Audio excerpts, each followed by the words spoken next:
Welcome to the Paper Crafters Library and Sunny Stampin' Studios. In this video, I'm going to introduce you to and show you how to use the Spellbinders Grand Calibur. This is a large format die cutting and embossing system, the latest from one of my all-time favorite companies, Spellbinders. Once I show you how to use the machine, I'm going to show you a great project using the Grand Calibur and coordinating Grand Nestability's die, which, by the way, I will have a free video tutorial for the project and a PDF handout as well. Finally, I'm going to tell you how you can enter to win the 2 free Spellbinders Nestabilities dies you see here. So let's get started. When you unpack it from the box, these are the different elements that you're going to have. You're going to have the machine, a handle, some plates, this thin embossing mat, and some instructions. And I'll go through the plates in a moment. First off, I just want to show you how to attach the handle to the machine and to talk about some of the features of this machine. So as you can see here, you've got this plastic handle and it's got this nice sized rubber grip. And you want to attach it to this metal rod that's sticking out from the side of the machine. So when you take a look at this metal rod, you can see that it has this kind of oblong shape. So you just want to match it to the oblong shape in the handle, and then you just push it on, like so. And there you can see what that looks like. If you want to pack this away into a bag to travel with it, or if you're moving, or you just want to store it when not in use, you can very easily just pull the handle off, as you can see here. Now, a couple other features to note about this machine. First off, it's very compact, and I absolutely love its compact size, especially when you consider the size of its platform and the size of the dies that it can cut. The machine itself, when you have the handle, it's 16 inches long, 6 1/4 inches wide, and 7 3/4 inches high. It's only 10 pounds too, which makes it super portable. Now if you take a look at the base of the machine, you can see that it has this rubbery platform here at the bottom. And this is what Spellbinders calls their stability system. There's a handle on the side which, when you engage, will suction this to your tabletop, giving you stability when you're cutting. So you can see right now as it's sitting on my table, it's kind of wobbly. But when I take this white handle and I turn it clockwise, it engages the stability mechanism, and you can see now that even though I'm sort of pushing on the machine, it's firmly engaged to my tabletop. Now, you are going to want to note that this is only going to work on a smooth tabletop surface. If you're on working on a table that has quite a distinct wood grain, I find that the stability mechanism doesn't grip at all. And it's not quite as good when you're working on those plastic tables, folding tables that have a little bit of a grainy surface on the top. You don't get quite the same suction as when you work on a smooth surface like this wood table here. Now, you'll also find this little white, I guess, platform you could call it, that you need to pull out before you die cut. And one of the nice things about this, I'm just going to unsuction this from the table so I can tilt this a bit so you can see it. One of the things I like about this platform is it has diagrams here to remind you as to what the correct sandwiches are. So just in case you forget, you can see what plates you need for cutting and what plates you need for embossing. And of course the reminder that you do want to make sure that you're using the correct sandwiches when you're using this machine, because you can damage the machine if you don't have these. So the next thing I want to talk to you about and show you is the plates. So these are the plates that your machine comes with. And the nice thing is that they're all labeled, and they're also a different color, so you can't accidentally confuse them. And I really like that, because with my Wizard, I've accidentally confused some of my plates because the base plate and the cutting and embossing plate, they look kind of the same. So, and I'll show you how to use the Wizard in a separate video. So these are the 3 plates that it comes with.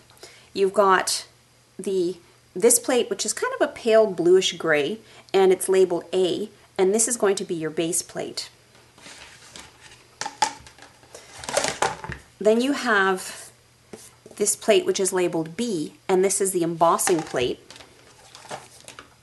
You've got C, this white one, which is the cutting plate, and then this little tan mat, this is used in embossing, so this is the embossing mat.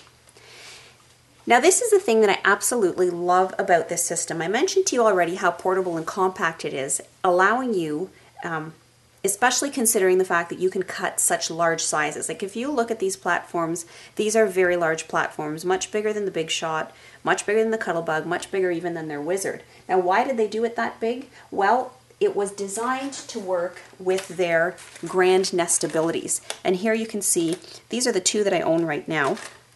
And these are the same Spellbinders dies and shapes that you know and love. They still do the same stenciling, cutting, embossing, but in a large size. And I am so excited about how big these dies are. And I'll show you on this platform after. So that's one of the things that I absolutely love. These dies are so big, you can now create big shapes, and you can use these in all sorts of things, in your scrapbooking, for creating mini books, if you have projects that you want to do with your kids for school. So a lot of fantastic things you can do with these. And I've ordered a whole bunch more, so I'm really excited to start playing with these and sharing some great ideas with you guys.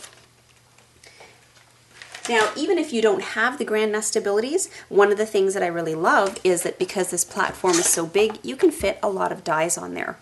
Now this platform is 8 1/4 by 11 3/4.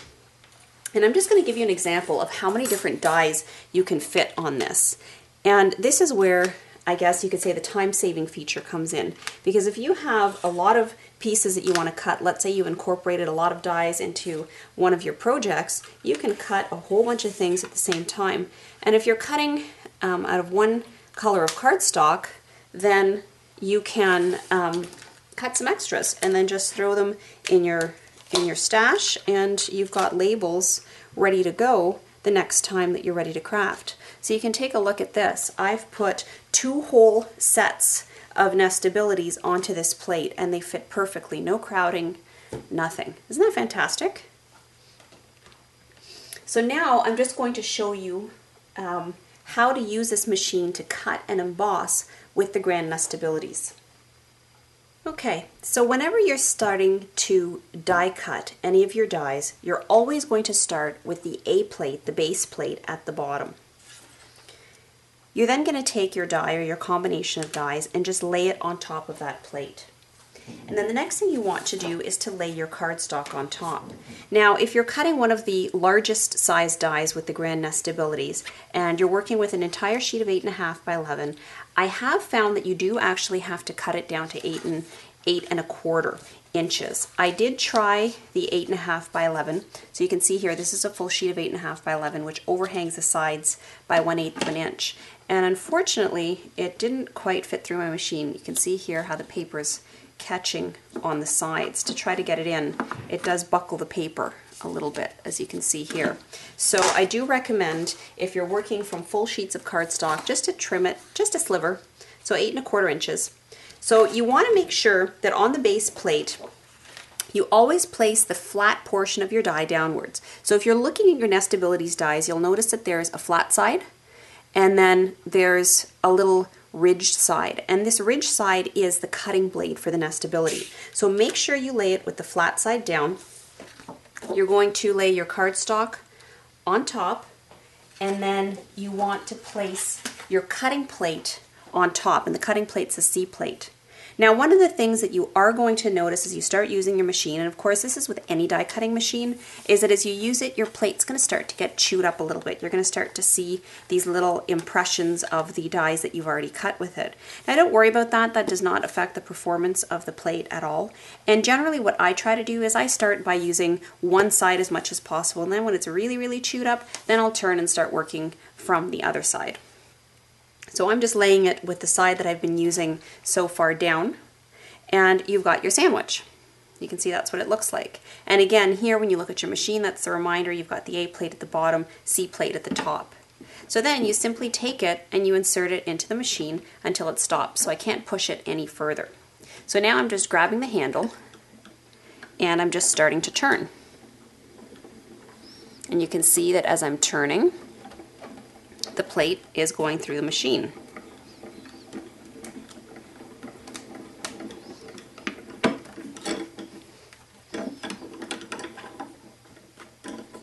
You just want to keep turning the handle until it feeds all the way through. So I'm just going to unsuction this for a sec and move it aside. now you can see you've cut your oval perfectly. So then the next step is to emboss.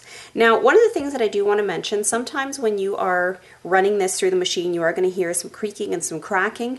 Don't worry about that. That's perfectly normal. In fact, more often than not, you do hear those noises. So I'm not actually sure why I didn't this time. So now I'm ready to emboss it. So for embossing, I want to keep this on my A plate. I've still got the ridge or the cutting portion of the die facing upwards. I've left my cardstock in there. And the next thing you want to do is to take the tan embossing mat and lay that on top like so. And then you're going to take your embossing plate and lay that on top. So this sandwich has 3 components. Well, 4 I guess if you count the die.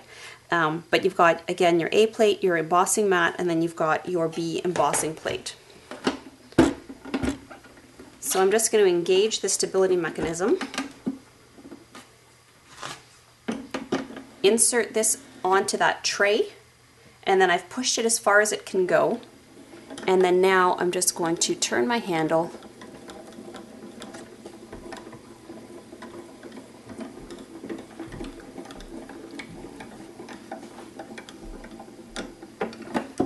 there. And you will notice that your tan embossing mat may slide or shift a little bit. You can see here that when I placed it on, it was perfectly on the plate, but as it's finished coming through the machine, it slid down a little bit. Again, don't worry about that. That's normal.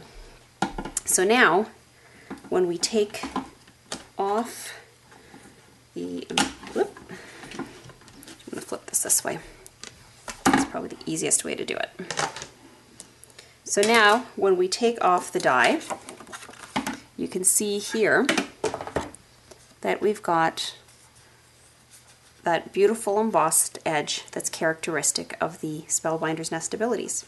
So there you have it, a very easy machine to use, and I can see already that this is going to become one of my new favorites. So now that you've been introduced to the Grand Calibur, I want to share with you a project which I created using this machine and my Grand Nestabilities dies. Here you can see these beautiful little card purses which I created by altering a clear card box.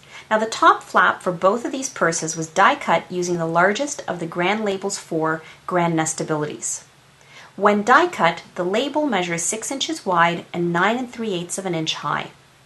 I have a free video tutorial and PDF handout for this project in the Paper Crafters library.